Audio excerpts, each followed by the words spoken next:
Okay, superheroes. I'm lowbrow. We have 30 seconds until we launch our Learnapalooza event. 30 seconds. What we are going to do is count down from 10, and then we are going to make as much noise as possible to launch our event. We have complete thumbs up from library staff to make as much noise as we can. So this is our opportunity for all those missed years of making noise. Are we ready? We're going to count down together, starting at 10. 10, 9, 8, 7, 6, 5, 4, 3, 2, 1.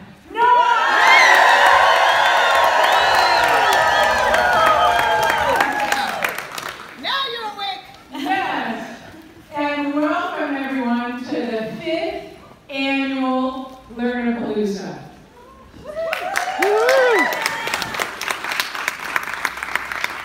My name is and last year for me, Learnapalooza was a life-changing experience. I walked in the door, I saw the color, I heard the buzz, I felt the energy. I thought, wow, this is different, this is cool. Throughout the day, I met all these wonderful superheroes, just like you. And by the end of the day, I realized, wow, I found my work tribe. And I had no idea that I could even have a work tribe. Yeah, it for me was really awesome. That's our work tribe. What happened after that is I started making new choices. I got involved in the local learning community. I got involved in Learnapalooza. I started disrupting how I was thinking. I started learning more innovative strategies that I could bring to the learning world. What it felt like, literally, is that I was coming alive. It felt like I was coming back online. And it was awesome. After that, I got a new job, and it's a Chris job. I love my job.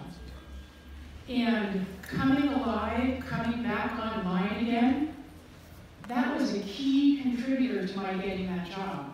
And Learnapalooza and the choices that I made because of my experience at Learnapalooza were a key contributor to my getting that job. And what that means is that today and tomorrow can be a pivotal experience for each and every one of us. And so I invite you to identify, what do you want to get out of today and tomorrow? What do you want to experience at Learnapalooza? And then, what are some ways that you can help support that in happening? How can you be proactive in creating that experience? Because it's all of us together. We co-create the magic and the transformation that is Learnapalooza. It's us. We're creating it. And so I invite you to be open, to be willing, and to go for it.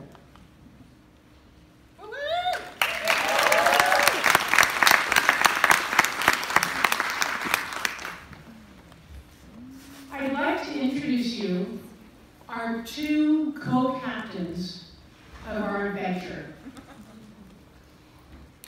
These two are awesome people, like all of us here.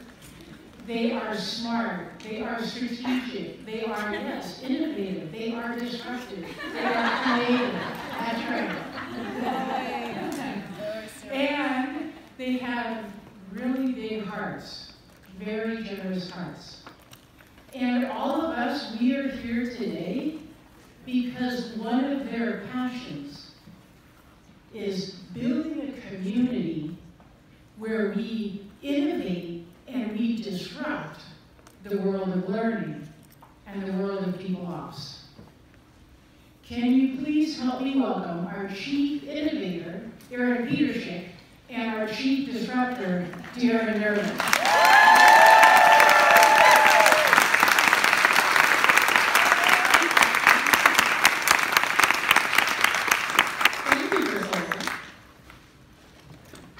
You have been a delight to collaborate with for the last year. So, as Chris said, my name is Darren Petershick, and I'm going to get a little technical assistance here because I'm actually the analog one in this team. So, thank you, Darren, for that. Welcome, everybody. It's amazing to see all of you. How are you doing? All right, you sound awake. I like that. Hopefully, you'll keep that level of energy throughout the day because you might have noticed we're at a breakneck pace for the next 8 to 10 hours, however long we're here together. So it is a library though, so for those of you who need to step away from some of the excitement and the energy, throughout the day we have a lot going on. I do invite you to take advantage of the space as it opens to the public at 10 a.m. If you need to find a quiet space or quiet time to reflect, please. For all of my precious introverts, because I know there are a lot of you in learning and development. Take space and time for yourselves as needed. So just want to point that out. So I want to talk a little bit about how we ended up here. As Chris mentioned, Darren and I have been doing this for about 5 years, and it's grown and it's iterated because that's really how you make powerful change happen, is kind of step iteration, particularly when we're talking about innovation. And we decided to go out to the community.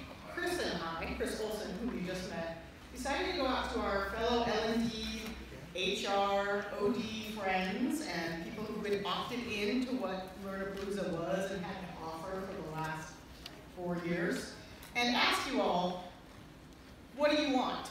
We've learned some things, we've done the iterating, we've collected some data and some feedback, and we do this really scrappily with basically not much budget and not that many hands and heads while we're also doing our day jobs. And so Chris and I took it as an opportunity to collaborate when we first met at an ATD networking event. Any ATD people in here? That's right, so there's lots of channels for this connecting and community building. So Chris and I actually used design thinking to say, okay, what's that nexus of design thinking and learning experience design? What are people really looking for? And we got some answers. Your aggregates in the form of personas came through very clearly in these small workshops, and you told us, we're looking to connect. We want to connect with our fellow tribe members, as you heard Chris call us.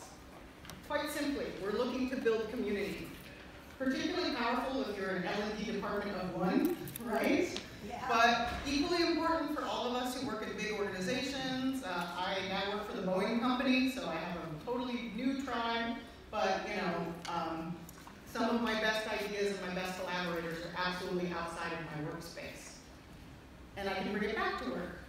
Then people were also saying, not only do we want to connect, we do want to find ways to collaborate with each other. So maybe you, like Chris Olson and I had a chance to do, or like Darren and I have a chance to do, might find somebody here where you connect on some level and you have ideas that are sparking and are finding fertile soil to turn into something amazing that you too can offer to the community. And you don't have to do your own meetup. You don't have to set up a whole new networking group. You've got channels right here in this room. You've got a community right here in this room who would opt in to what you have to offer too.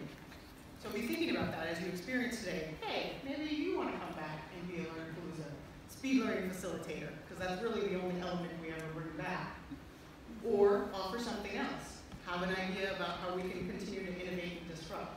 Because sometimes in the weeds of making this all happen, the myopia of our perspective as organizers and thinkers and doers, we need help leveling up each year. We think that we get pretty creative, but this is a co-creation. Then of course people were saying, and we also want to learn all this cool new stuff. And a lot of that entails technology, sure. What does chatbots and AR and VR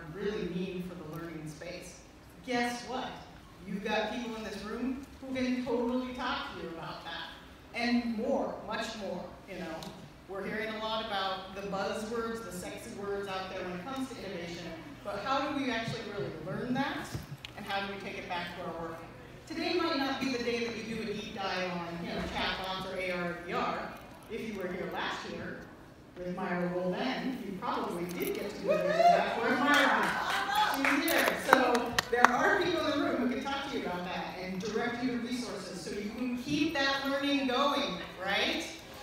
This is one day. This is a one shot. So if I can ask anything of you, it's to keep the learning going, get curious, get fired up, get connected, you know, get replenished and come back online, as Chris said.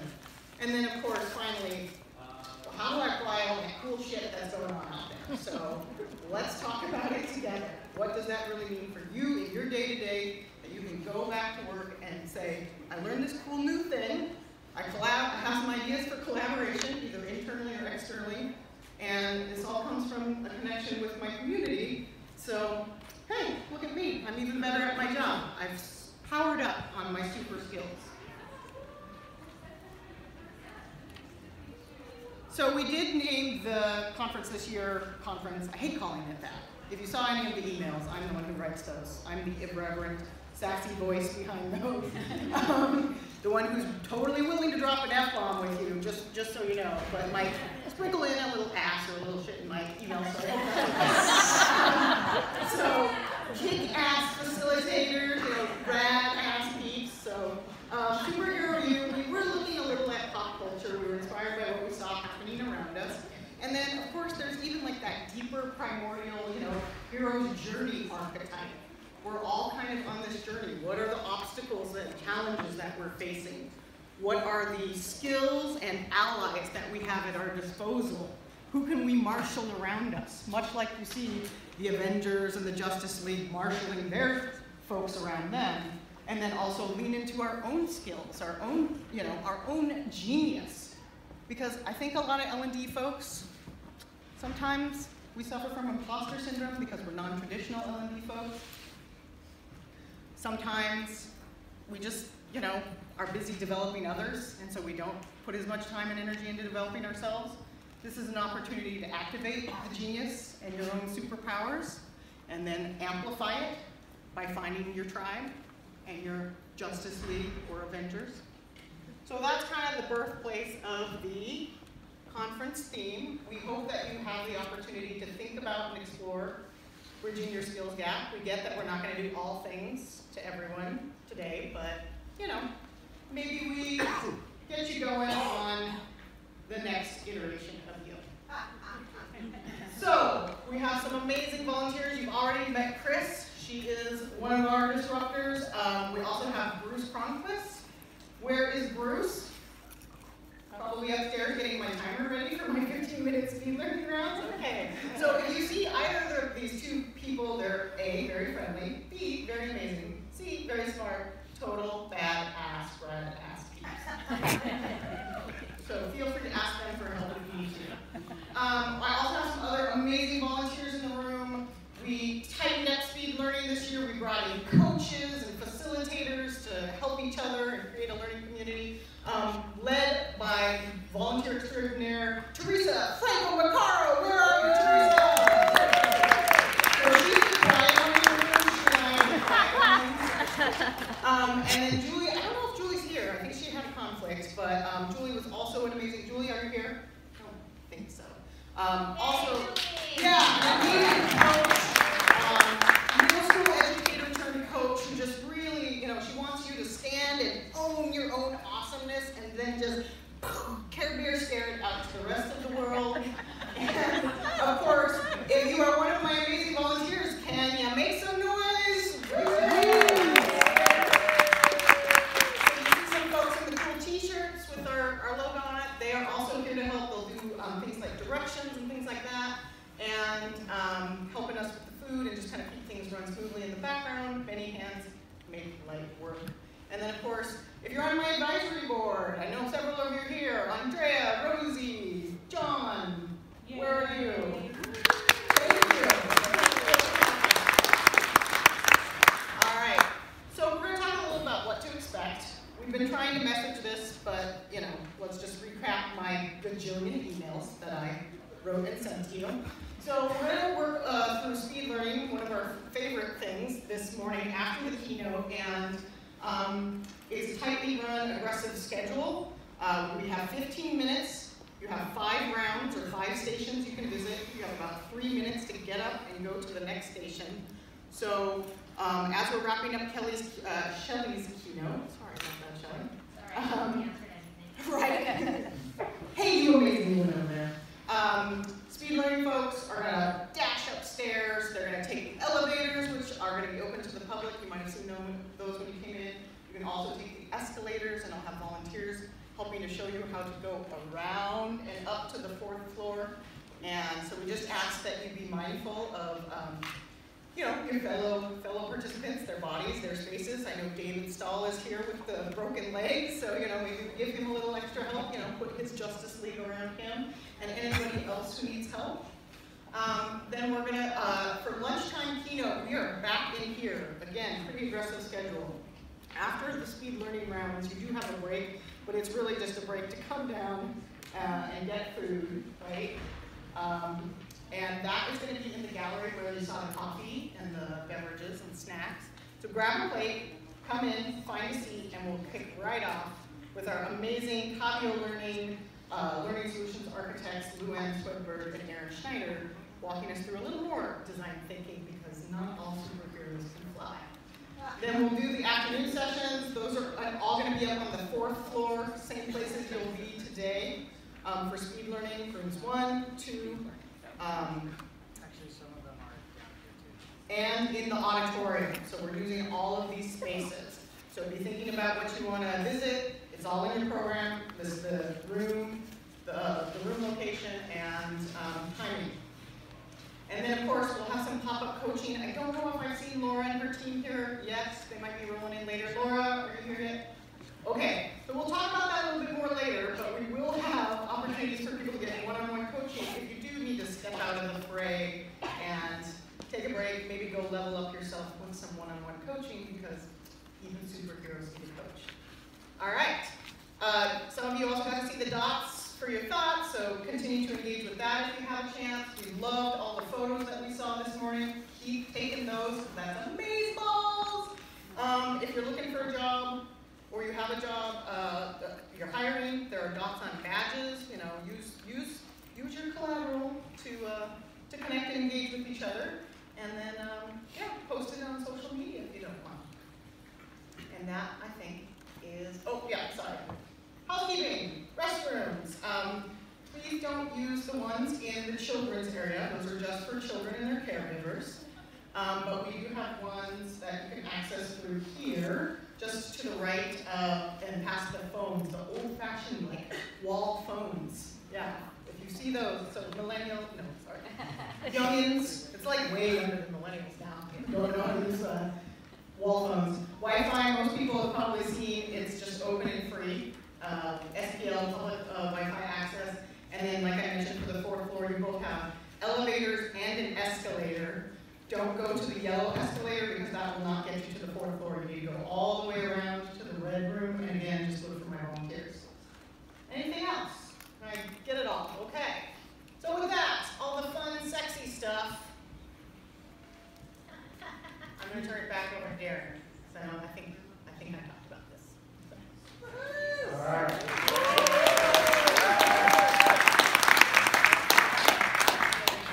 All right, so if you're a techno nerd like me, or if you're not, that's okay. If you're on Twitter or Instagram, these are our hashtags. We'd love to get this on social media. This year we sold out the event again, so 200 people that are like-minded. Yeah, thank you all for that. As Aaron said, you know, so this is really a passion project for Aaron and I. We actually do have day jobs, and so we do this on the weekends. We spend a lot of time doing it, and then we take a few days off work to get this all together. But we can't do it without our volunteers, and we certainly can't do it without our sponsors. So let me give a shout out in a minute to them. But I wanted to, so a lot of you filled out the form. And this is who you are. This is the people that are in the audience. So there's a lot of people. Obviously, there's the managers, there's training, learning directors. The whole point of this was to really just see who's here, right? So who's in the audience and to connect with people, which is pretty cool. The other thing that we did is we said, well, what are some of your superpowers? And my superpowers is to break equipment. So here's what you said for your superpowers is, which I love, is you see a lot of this, right? Which is it's all about people. A lot of you were talking about creating things or empathy. So this really fits into the theme of what we were trying to build, or what we continue to try to build, is that the tribe or the community. So what this tells us, Darren and I, is that we're on the right track. So we appreciate that. We thank you for that, giving us that feedback. And again, this is the next day and a half is all about you guys. And so we really want you to tap into those superpowers and help other people grow, as well as get your own growth going too.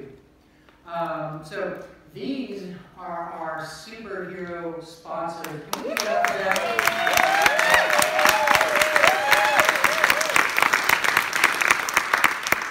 The great thing about our sponsors is we're very strict, by the way, on how we do sponsorship. We ask them not to sell to you, during Learnapalooza. They're around, but again, we want them to learn from you. They want to learn from you, from them. And there's some stuff up here. So we got things from Better Up to Totara. We got the coloring project. This is, I think, the third year that we've got John Chan and team from Geoteaming videotaping us and wandering around. Thank you, John, for that.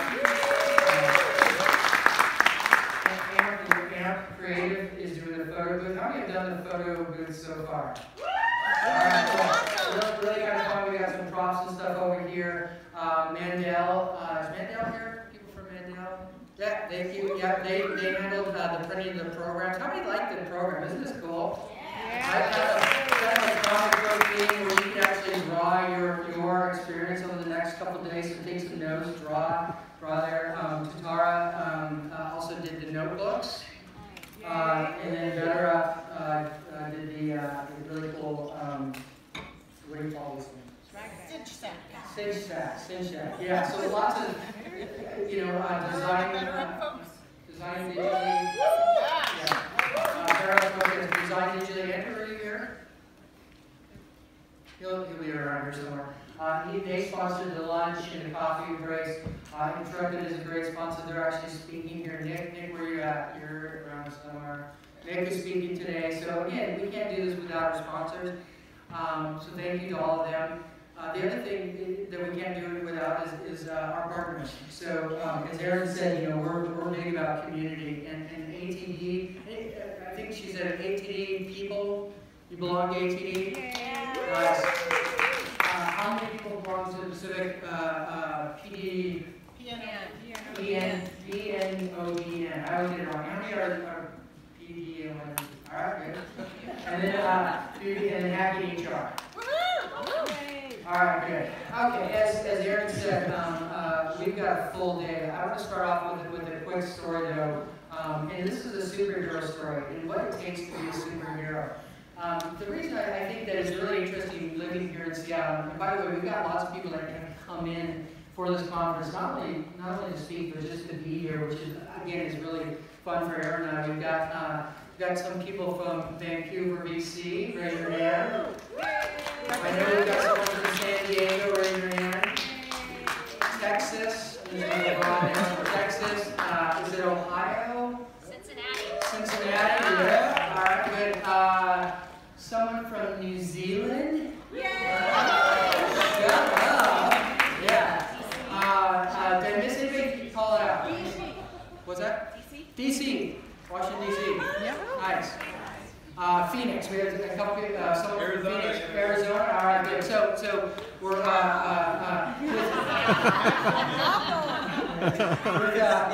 with New Zealand. That makes us an international conference. So we're in the land of I think innovation. If you think about it, I mean, Look at Eddie Bauer was started here, right? There's a lot of innovation and disruption. Boeing started here. Microsoft started here. Did you know that the first automated donut machine was created here in Seattle? True story. You can Google it. That was my favorite one. Starbucks started here. So lots of innovators start here in Seattle. So this story begins,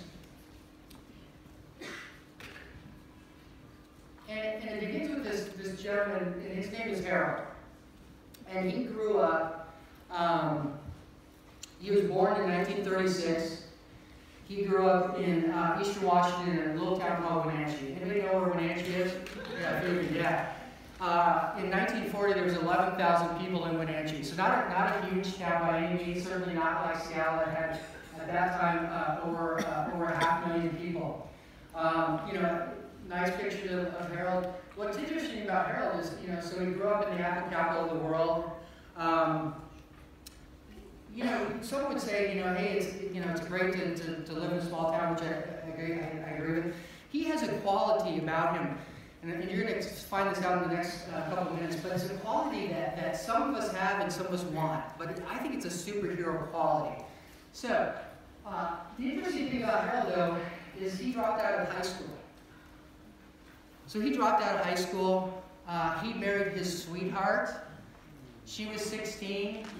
They went to Idaho to get married against their parents' wishes and stuff like that, right? So it was already being disruptive in the world, right?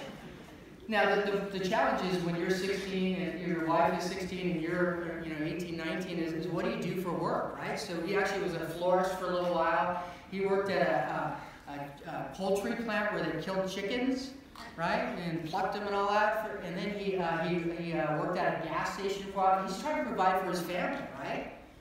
So then they moved to Oregon because there was an opportunity in Oregon for him to be a logger, to drive a logging truck. And back then, if you think about it, and even in the 50s, people would take work wherever they could, right? Again, he doesn't have an education. He's eager though. He's eager to do these things, right? So he moved to Oregon. He did some logging, drove logging trucks for a while.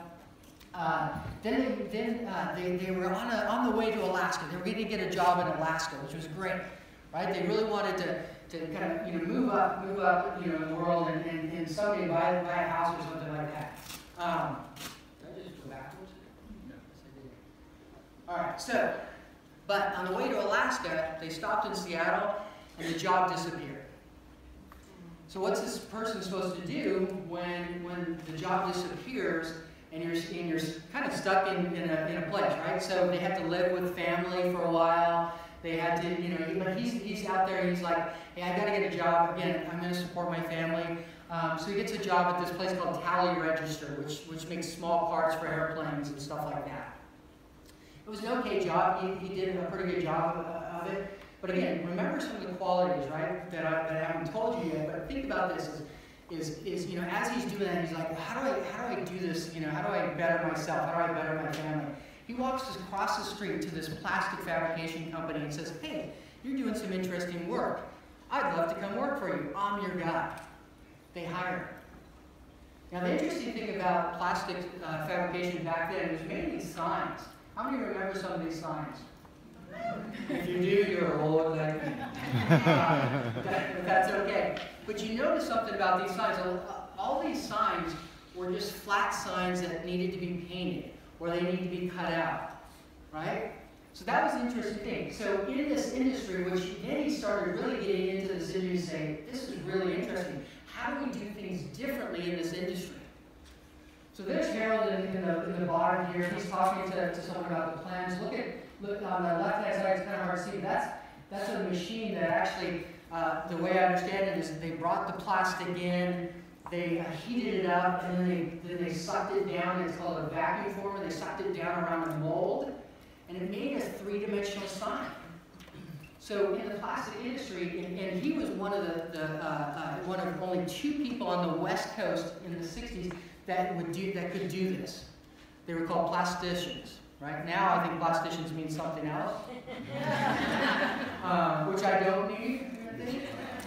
Although I do need a little something there. But so he was really starting to, you know, to push the limits here. So one of the qualities is the innovation, right? He's innovating, trying to figure these things out.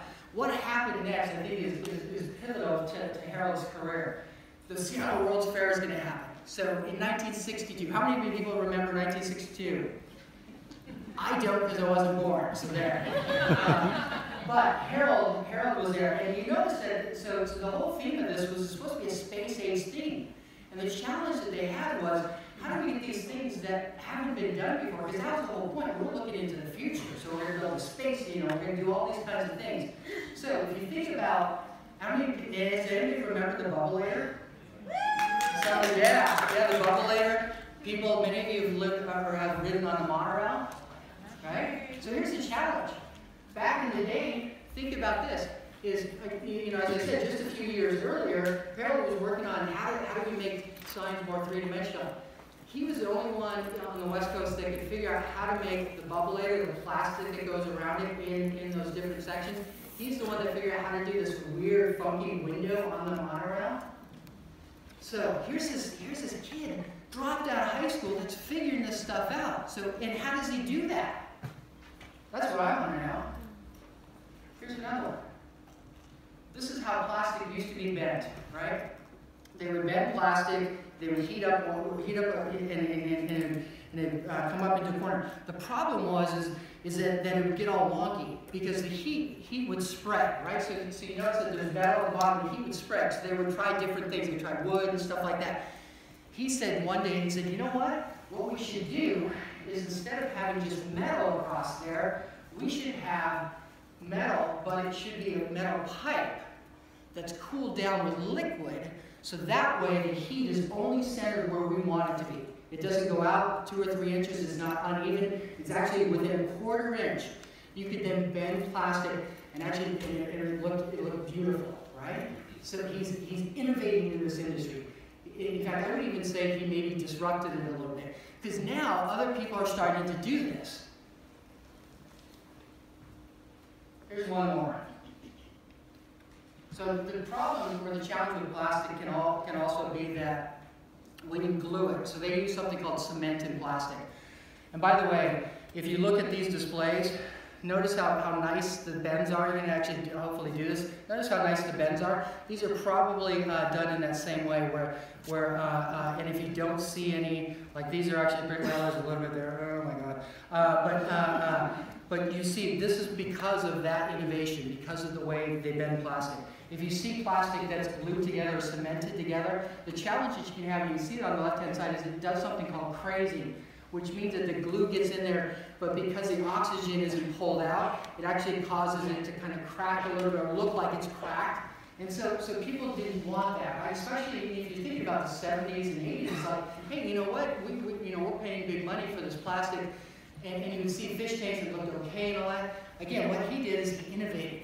He said, hey, I'm curious about this. What can we do that would be better? What did he do? He went and got a chemistry book, figured out what you could do to take basically it's the oxygen and that sort of thing. So it's called acetic acid that would take the oxygen out as the cement was drying, and you would actually have clear cement between the 2 plexiglass pieces of plastic. So revolutionized the way people were thinking about doing development in the plastic industry. So the whole point of this is he innovated. He disrupted. He did things that no one else had done before. This whole industry, and by the way, things have changed radically, right? We now have what they call injection molding and stuff like that. But a lot of this stuff goes on, especially the things like I said about bending, the 3-dimensional signs. You see this all over the place now, right? He changed the way they thought about developing fabrication of plastic. He did it because he was curious.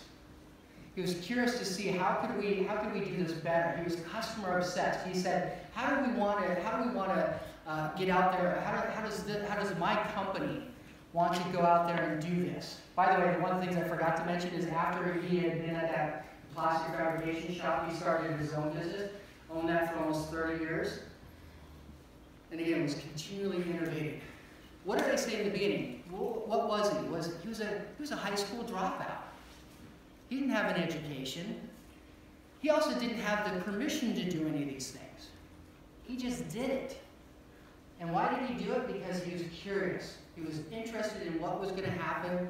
And to me, that's the value of a superhero. Someone that's going to go out and innovate. Someone that's curious. Someone that loves the customer so much that they want to give them the best that they can get. Would you agree? Yeah. So today, what we want you to do is we want you to embody those as well. We want you to be a superhero, because in my mind, this person's a superhero to me. And I think you can do it too. And a lot of us have a degree or a master's. A lot of us have either worked together or been together. Michael and I have known each other for 25 years. I know him to be one of the best e-learning developers, instructional designers in Seattle. Not hiring. Not hiring. But here's the thing. When you get to know people, you get to know their superpowers. That's what we want you to do.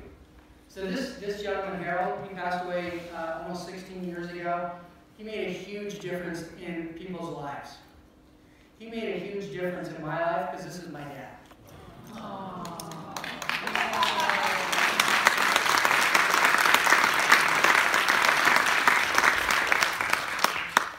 The way I conduct business, the way I think about my customers, is because of this gentleman right here. I just want to point out my sister, my mom are here. They came just for this because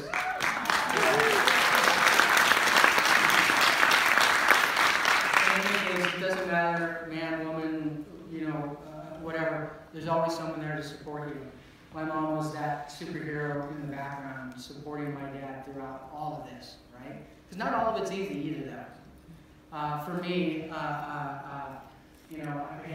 my dad, and then for this conference, Aaron is my superhero. We're sidekicks. Some people are like, it's the Aaron and Darren show. And we're like, no, it's not. And then we're like, well, I guess it kind of is. Yeah. It's the Aaron and Darren show. Okay.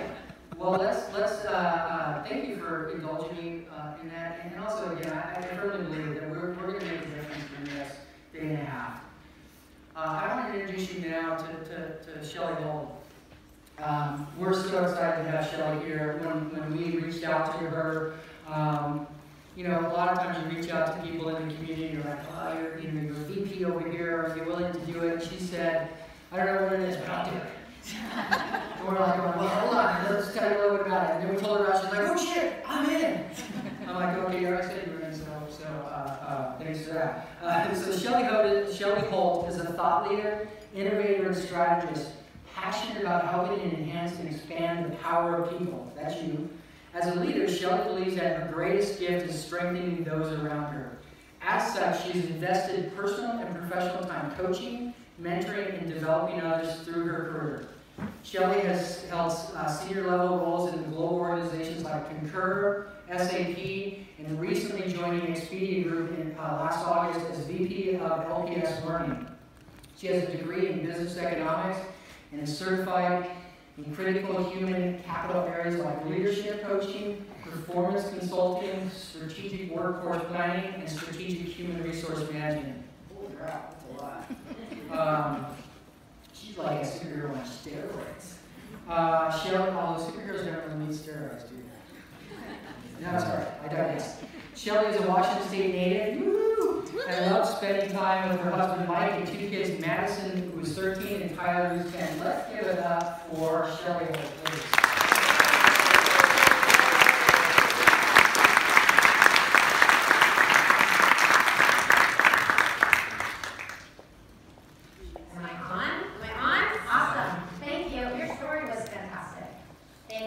Congratulations, great story.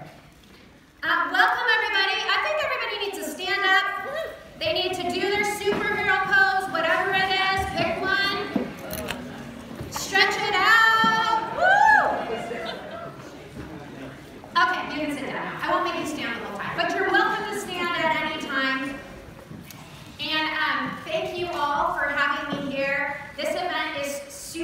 cool. And actually, I think that was my thing. Yeah, whatever. I don't know what it is. Sure, I'm going to do it. Oh, shit, I'm in. This is awesome. So thank you for letting me be a part of this. And thank you, Darren and Aaron, for coordinating all of this. I'm going to talk to you guys about a topic that, I'm going to talk to you about a topic that is first and foremost in my mind on an everyday basis. And I'm going to give you some interesting statistics. If you're not as economic nerdy as I am, I'm going to bring you into my world a little bit and give you some statistics on where the world is going. So we have a good starting point, because when I look at the agenda of all of the sessions following this, I get really excited, because we didn't plan it, but everything I talk about, you're going to speed do after this. So this is really exciting. So let me start off by saying, I think we're all aware that the global economy is changing. I think we're all aware that the complexities of competition in the marketplace are huge, that data is abundant, and that change is happening everywhere, and scale matters more than it has ever mattered before. How many of you are nerdy like me, raise your hand, and you read about the future of work? Okay, so the rest of you, you're like the ostrich, heads in the sand, you're hoping it's not going to happen. No, I'm kidding.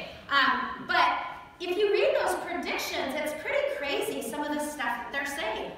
In fact, new predictions are coming out on a daily basis, and some of them are pretty doomsday. I always think about that TV show where the people pack up their cans and they go live in the bunker and they hunker down waiting for the end of the earth. Some days I read these statistics and I think that's going to happen. So what I want to talk about today is how we take that information and we leverage that. Leverage that for us as learning individuals to unleash our superpower. So this new era of transformation, of digital disruption, of innovation, it's being coined as the fourth industrial revolution. And it's being coined as one of the most complex. This is a great summary by Deloitte. But it's complex because it's taking computing, it's taking data, it's taking artificial intelligence, and it's putting us in this universal, connected, hyper-connected world. And so it's causing all of this chaos. And what's interesting is that all of this chaos that we used to talk about as the future of work is really the future of now. And at the heart of all of this is something that Darren touched on, innovation.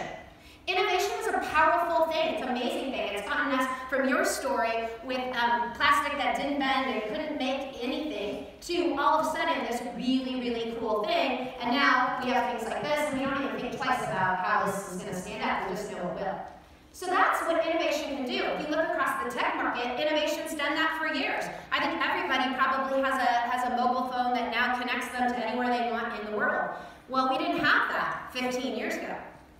But that innovation also creates a lot of disruption and a lot of chaos. And it's really, really transforming our workforce. And what's crazy about it is that it's happening even faster than was predicted originally. So when I read about those doomsday predictions, some of them I have to really stop and say, wow, like we gotta get on that. We gotta solve for that now because tomorrow is too late.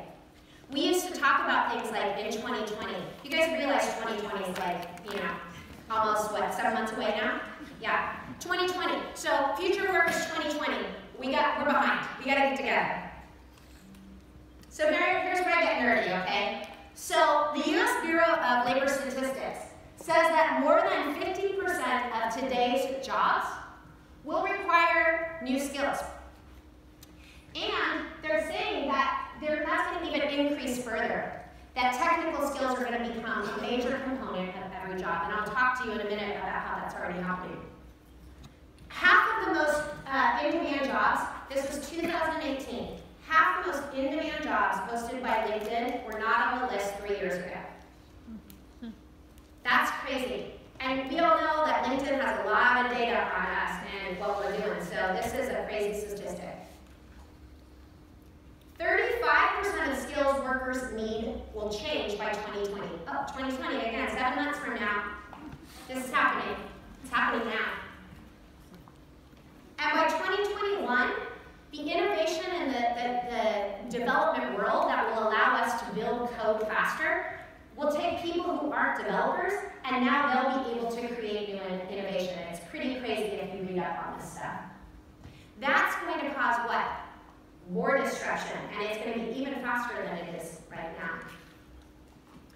And then 73 million jobs, this is one of the doomsday ones, 73 million jobs could be lost in 2030 because of AI and automation. So, skills are evolving. And I think when I take a step back, and I'm not going to age myself, I'm not going to use the plastics, but when I think back to when I first entered the technical market, when people talked about innovation, it was basically the coders. The people that are developing product, the coders, they need new skills, they need to learn Java, they need to learn AWS, whatever the new thing on the market is. They were the people that had to do it. The rest of us were like, sweet, like our jobs just stay the same. Like these developers, they gotta learn new things, we don't. But that's not the case anymore. Every job is changing.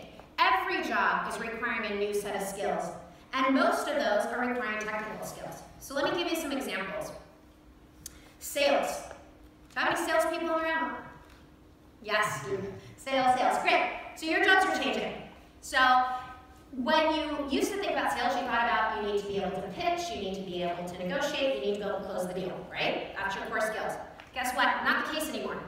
Because now your customers have access to so much more data, so much more information, and not all that information is helpful to them. And so as salespeople, your job is going to need to be to cut through that data and to help them make better buying decisions.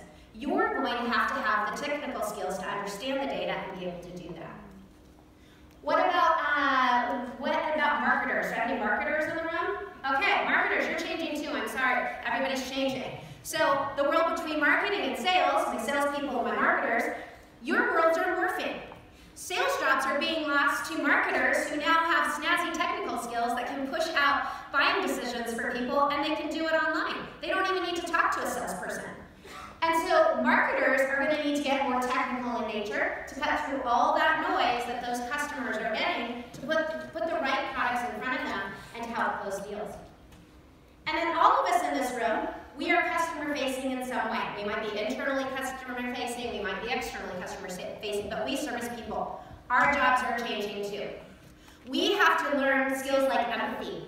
All this data that's coming at people, we have to be much more empathetic to understand how chaotic and complex this can feel to someone, and we need to become data interpreters.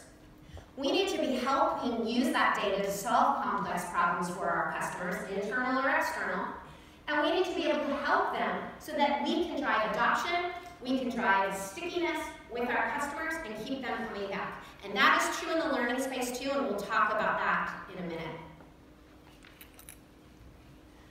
So I spent a lot of my time, probably over the last 2 years, talking to senior leaders at different companies, at different industries, all the way up to the C-suite, asking them, in this age of digital transformation and digital disruption, what do you think we need in order to help propel that change forward, and quite frankly, stay employed in a business? And every single one of them, it doesn't matter if they're in a sales role, they're in a CEO role, they're in a technical role, said that we all need a core set of human skills. Human skills, get this, you guys are gonna get excited. Human skills like resilience, growth mindset, learning agility. Those are no longer the soft, squishy things that they used to ignore when we brought up to the table. Now they're the things they're saying we need. We need to propel forward. So this is kind of exciting. My ears are perking up. But getting to this agility, this ability to learn new things, it's not going to happen overnight. We have to change mindsets. And that is both individual mindsets and cultural mindsets. So we can't just rely on telling people, these are the things you need to learn, because we know that doesn't work. No one wants to be told anything. Instead, we have to teach people. We have to be intentional about this. And we have to show people through teaching, through learning, and through experience. And if you don't believe me, if you think, look, you don't believe me, and you think, okay, she's just some hoed-up girl from Seattle, and he's like a genius in the future of work. And he basically couldn't have summed up better what I just said in one paragraph.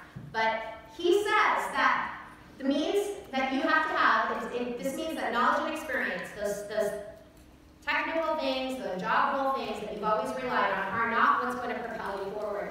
But that it is your ability to learn new things quickly and apply them to new situations.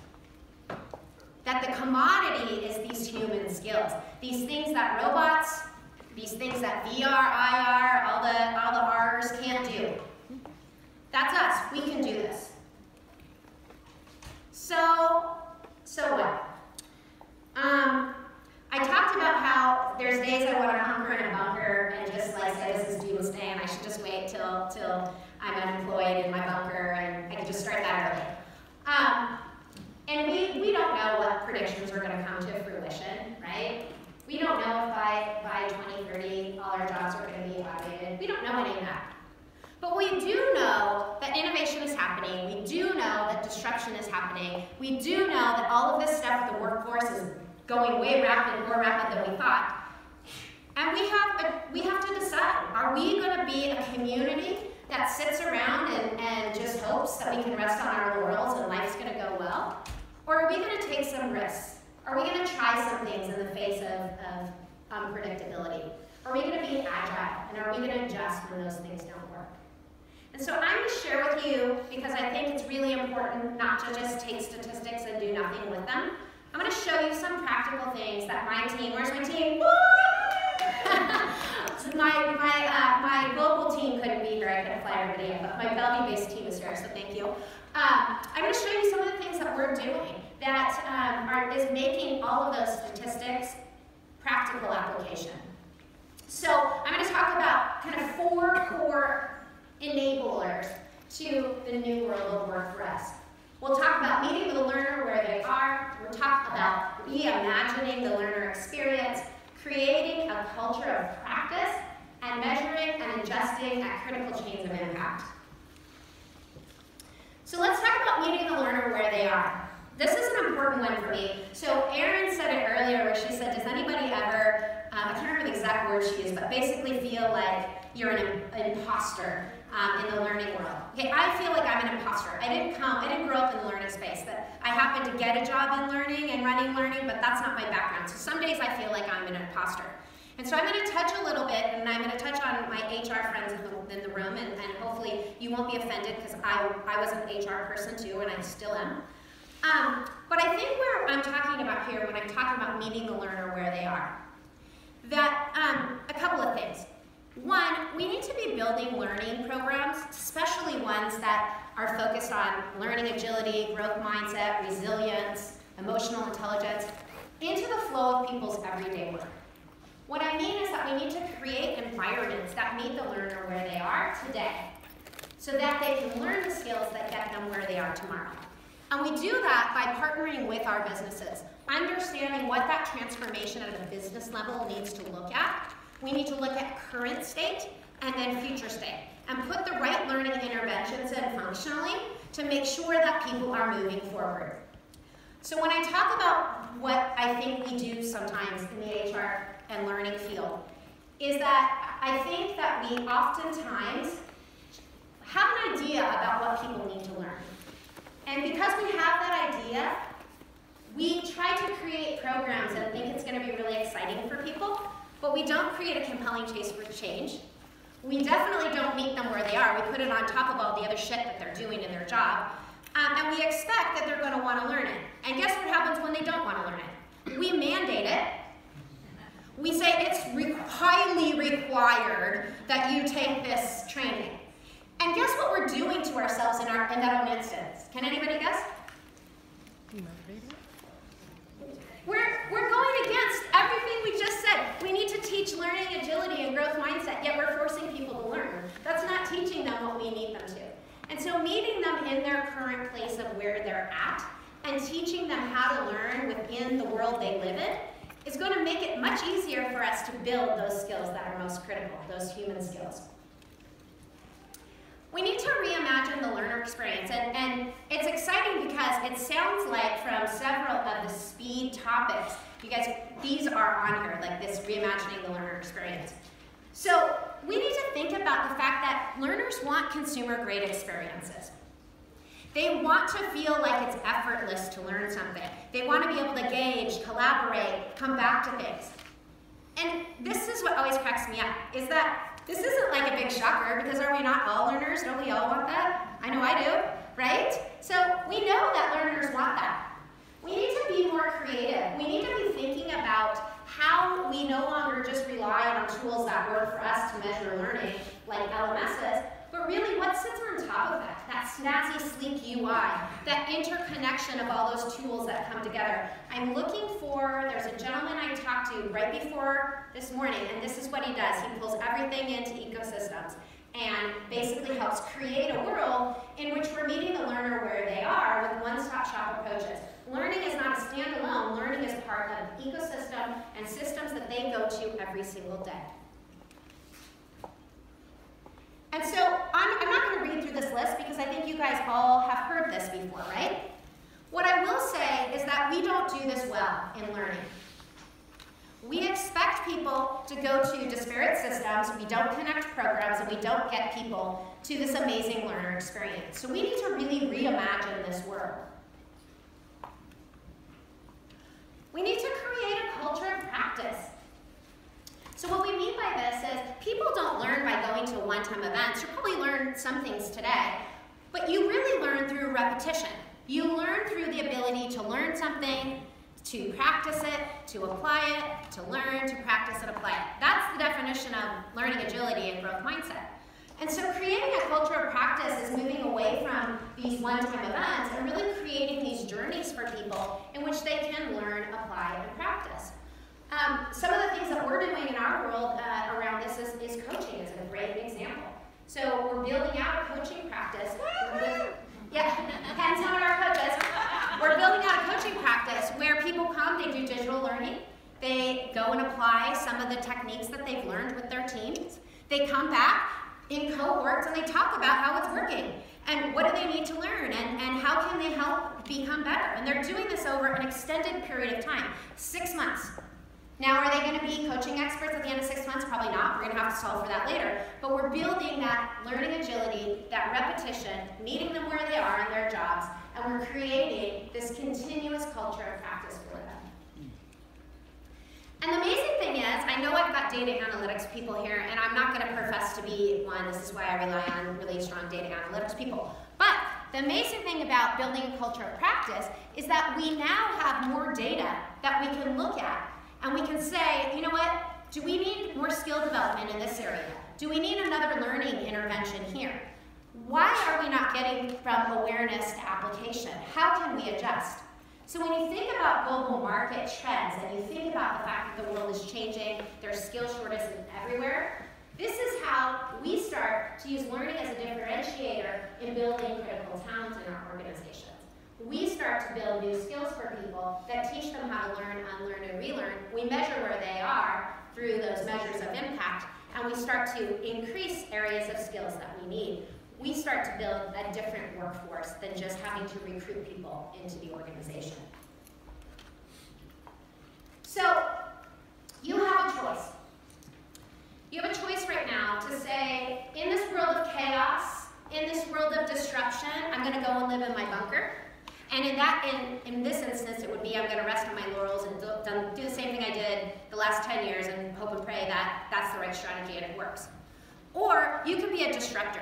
You can do some things, you can try some things, and you can take a few risks and measure and see if they're working. If they're not working, be quick, fail fast, try something else. But you have to do something. And we can't just sit around and not do anything. So this is the way I look at all of this. I look at all of this and my excitement goes up.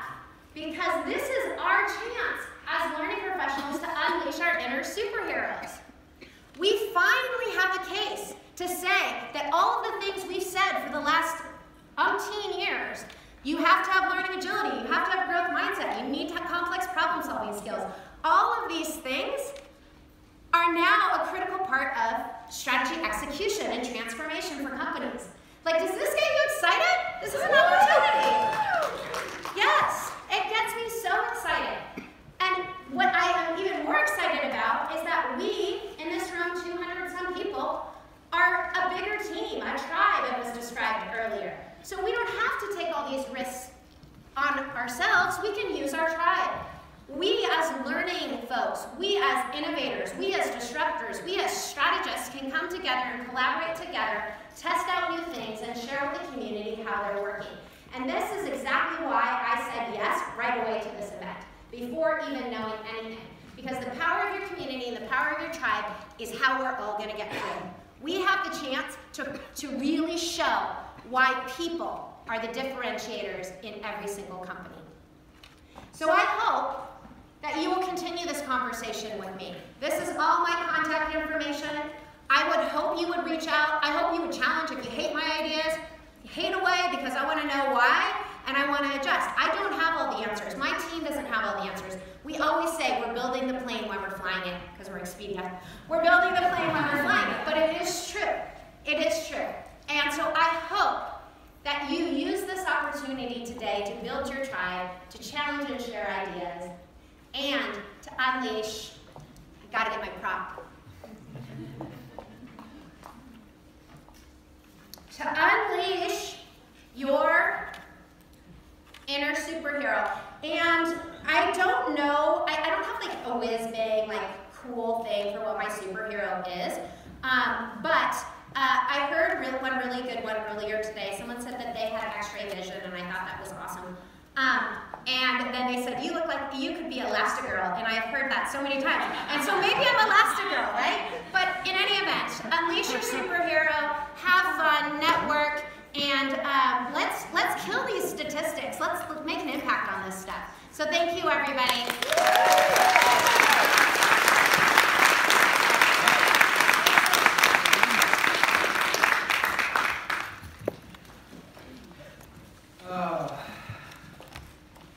Does that get you energized or what? A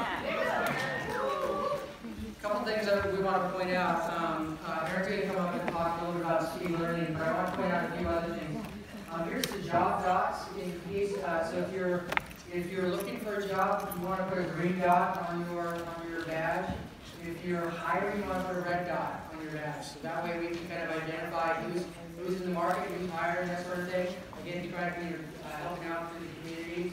If you didn't get a raffle ticket, come up and grab one. The small side goes in here. The big side is yours. It's kind of hard to read the numbers, but we've got a raffle later on this afternoon and tomorrow. Tomorrow's the big prize, by the way, for that. The other thing is you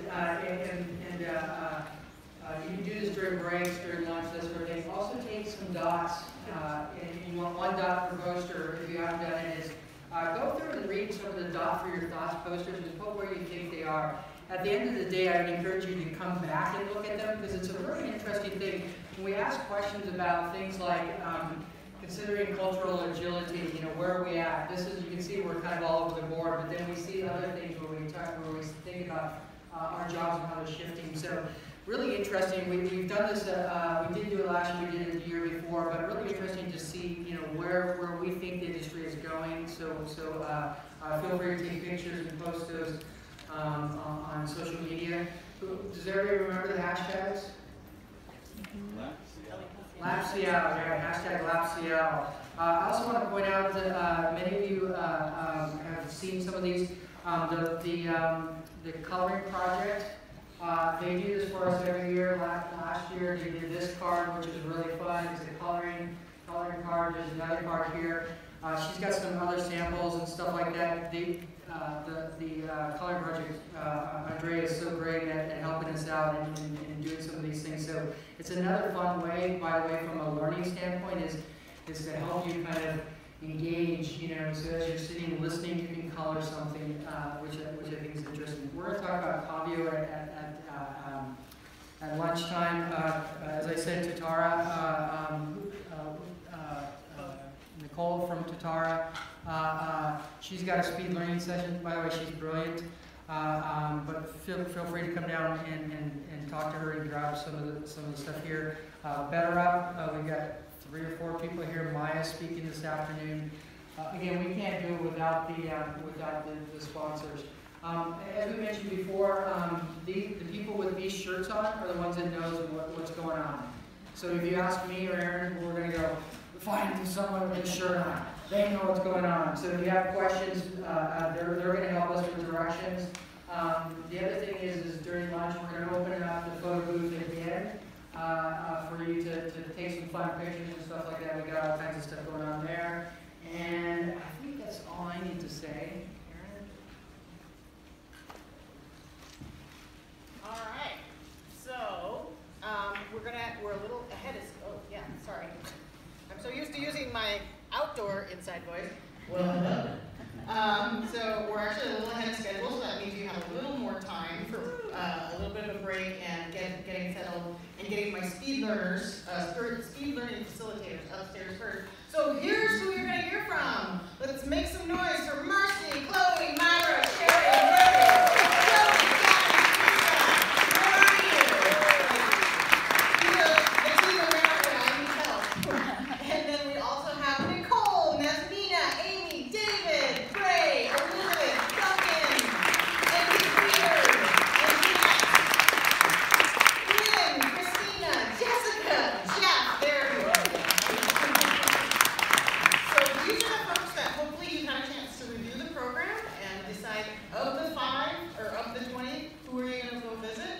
But they're here all day, so even if you missed their session, make sure that you connect with them later. If a station is full, move on. Try and find a different station. We think that we have enough space to kind of move the bodies around equally so that you can get to your priority topics. But Teresa is in room 5 upstairs, and she has capacity for 20 people. It's a not to miss topic, so if it's not on your list, I would recommend it. And that's a great place to go if you just want to, collaborate with a bigger group, and if a station's super full, and that's in between the other 2 groups. Okay, so with that, keep in mind that the food and beverage should stay in the auditorium, and I think in the classrooms upstairs is okay, right? Not in the classrooms upstairs. So keep the food and beverage here in the auditorium or in the gallery. So one other thing about speed learning, just so you know. So the way this works is when we start, and we start exactly at 10:30, so you've got a little bit of time that works out. We start at 10:30, which means that for 15 minutes you sit at a table and you're listening, you're participating, stuff like that. We have a timer in the room, and then when that timer goes off, you have 3 minutes to get to another table, either in that room or another room, and then you spend another 15 minutes. That's why it's so tight. And we start on time. There is no like, hey, wait for me, I have to go text someone. It's like, no, we don't do that. We start. It works. It's a